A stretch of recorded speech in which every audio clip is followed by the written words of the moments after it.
Nagbabala ang Biden administration sa Kongreso na hindi nila dapat hayaang matigil ang tulong ng Estados Unidos sa Ukraine.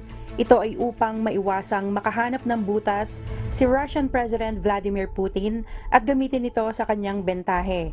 Nagpulong virtually ang US at mga kaalyado ng bansa sa Europa, Canada at Japan upang masiguro ang patuloy na pagbibigay ng tulong sa Ukraine.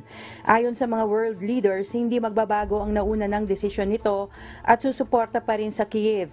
Pinag-usapan din ng grupo ang weapon support at pagpapalakas ng air defense ng Ukraine, energy infrastructure bilang paghahanda sa paparating na winter at paano makakalikom ng private donations para sa economic recovery ng Ukraine. Kath Carriedo, UNTV News and Rescue. Diyos ang aming sandigan, serbisyo publiko ang aming pinahahalagahan.